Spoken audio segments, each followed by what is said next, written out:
What else can we do to make sure that we're in the former and not the latter category where we actually rise through it? Well, the first thing that I say, and I say this as a former atheist, okay, Mhm.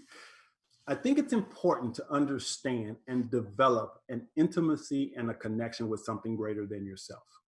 Mm. And you get to choose to call it whatever you want to call it. But for me, I choose to call it divine intelligence. I also call it Mhm. source energy.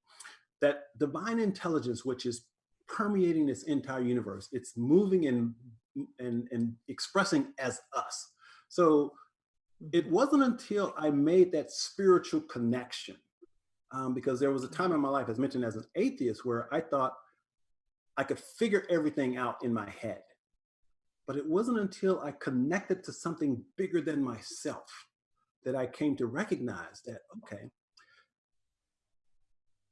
if this thing called divine intelligence is real, Uh-huh. if I can connect to it and trust it, then how can I ever be depressed or upset or scared about anything?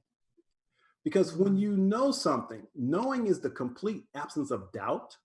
So when you Right. know something, when you know, and you can't intellectualize this, but when you know intuitively and internally that this source, this energy is there, and it's important to also understand that for me, I my belief is that there is but one presence and one power in the universe, and so there's no negative Mhm. energy out there causing things to happen to me or anything. So when I got Uh-huh. clear on that, and I knew that there Mhm. was this intimacy and connection that I could create with this divine intelligence, then it's the foundation of everything that I do. It guides every thought, every action. So creating that intimacy, that connection with the power greater than yourself is paramount to, or foundational to, living an extraordinary life, I believe.